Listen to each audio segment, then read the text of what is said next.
പണ്ട് വെള്ളം കയറി കഴിഞ്ഞ് കഴിഞ്ഞാൽ ഒരു 2-3 ദിവസത്തോളം വെള്ളം നിൽക്കും, അങ്ങനെയായിരുന്നു അവസ്ഥ. അപ്പോൾ ഒരു കുറച്ച് മണിക്കൂറുകളിലൂടെ നമ്മളത് പമ്പ് ചെയ്ത് പുറത്തേക്ക് കളയുകയാണ്.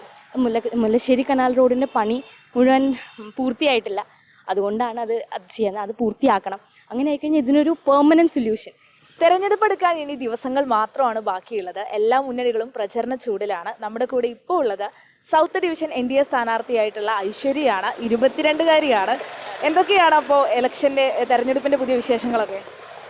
നന്നായി പോണു. തെരഞ്ഞെടുപ്പൊക്കെ നമ്മൾ നല്ല റെസ്പോൺസാണ് കിട്ടുന്നത്. എല്ലാവരും പോകുമ്പോഴും പോസിറ്റീവായിട്ട് തന്നെയാണ് റെസ്പോണ്ട് ചെയ്യുന്നത്. എല്ലാവരും നന്നായി പോണു.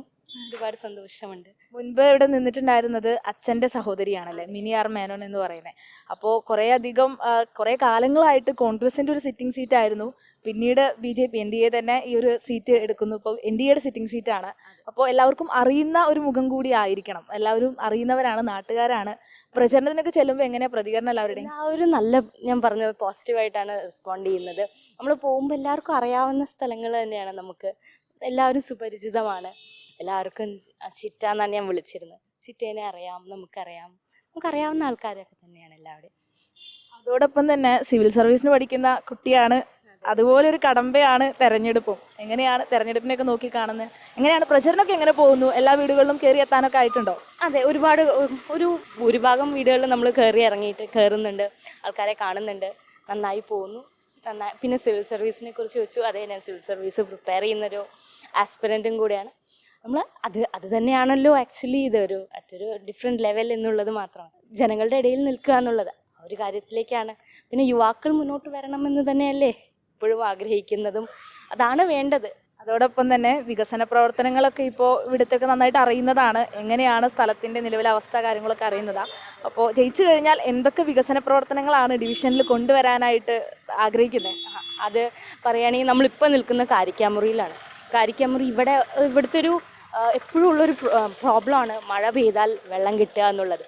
വർഷങ്ങളായിട്ട് ഉള്ളൊരു സ്ഥിരം, അതൊരു നോർമലായിട്ട് ചെറിയൊരു മഴ പെയ്താൽ വെള്ളം പൊങ്ങുക എന്നുള്ളത്. കഴിഞ്ഞ 5 വർഷത്തിലാണ് അതിന് കുറവ് സംഭവിച്ചിരിക്കുന്നത്. പണ്ട് വെള്ളം കയറി കഴിഞ്ഞ് കഴിഞ്ഞാൽ ഒരു 2-3 ദിവസത്തോളം വെള്ളം നിൽക്കും, അങ്ങനെയായിരുന്നു അവസ്ഥ. അപ്പോൾ ഒരു കുറച്ച് മണിക്കൂറുകളിലൂടെ നമ്മളത് പമ്പ് ചെയ്ത് പുറത്തേക്ക് കളയുകയാണ്. മുല്ലശ്ശേരി കനാൽ റോഡിൻ്റെ പണി മുഴുവൻ പൂർത്തിയായിട്ടില്ല, അതുകൊണ്ടാണ് അത് ചെയ്യുന്നത്. അത് പൂർത്തിയാക്കണം. അങ്ങനെ ആയിക്കഴിഞ്ഞാൽ ഇതിനൊരു പെർമനൻറ്റ് സൊല്യൂഷൻ. ഇപ്പോൾ നമുക്കൊരു ടെമ്പററി സൊല്യൂഷനാണ് ഈ കഴിഞ്ഞ 5 വർഷത്തിൽ നമ്മുടെ NDA ആയിരുന്നു ഇവിടെ പറഞ്ഞല്ലോ, സിറ്റിംഗ് സീറ്റാണ്. പത്മ ചേച്ചി ആൻഡ് എല്ലാ ടീമും എല്ലാവരും കൂടെ ചെയ്തിരിക്കുന്നത് ഇവിടെ. അപ്പോൾ അതിനൊരു പെർമനൻറ്റ് സൊല്യൂഷൻ കൊണ്ടുവരിക എന്നുള്ളതാണ് വൺ ഓഫ് ദ മേജർ കാര്യങ്ങൾ. കഴിഞ്ഞ 10-15 വർഷമായിട്ടുള്ള പ്രോബ്ലമാണ്. ഈ 5 വർഷത്തിൽ നമുക്ക് ഇത്രയും ചെയ്യാൻ സാധിച്ചിട്ടുണ്ട്. അതിനൊരു ടെമ്പററി സൊല്യൂഷൻ ഉണ്ടാക്കേണ്ട ഒരു 5 മണിക്കൂറിൽ അത് ഇറങ്ങിപ്പോവും. ശരിയാക്കണം, അതൊരു കാര്യം. പിന്നെ നമ്മൾ എറണാകുളം എന്ന് പറയുമ്പോൾ സിറ്റിയാണ്, ഫുൾ ആകാശം മുട്ടും ഇതാണ്, ഗോപുരങ്ങളാണ്, വീടുകളാണ്, ഫ്ലാറ്റുകളാണ് എന്ന് പറയുമ്പോൾ അത് മാത്രമല്ല, ഒരുപാട് കോളനികളുണ്ട്, അവിടെ പ്രശ്നങ്ങളുണ്ട്, അവിടെ വീടുകൾക്ക് പ്രശ്നങ്ങളുണ്ട്, അവിടെ താമസിക്കുന്ന ആൾക്കാർക്ക് വെള്ളത്തിൻ്റെ, ഇലക്ട്രിസിറ്റിയുടെ, അങ്ങനത്തെ പ്രോബ്ലംസ്. അതൊക്കെ കോർപ്പറേഷൻ്റെ ഏർജൻറ്റ് അറ്റൻഷൻ വേണ്ട സ്ഥലങ്ങളാണ്. അപ്പോൾ അതിലേക്ക് നമ്മൾ കോൺസെൻട്രേറ്റ് ചെയ്യണം.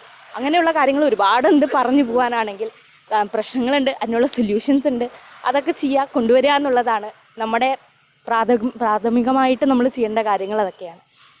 എന്തായാലും വികസന പ്രവർത്തനങ്ങളിലൊക്കെ ശ്രദ്ധ കേന്ദ്രീകരിച്ച് നല്ലൊരു സ്ഥാനാർത്ഥിയായി ജയിച്ച് മുന്നോട്ട് പോകാൻ കഴിയട്ടെ. എല്ലാവിധ ആശംസകളും നേരുന്നു. Cameraman Jishnu KR Vijitha, Kerala vision news, Kochi.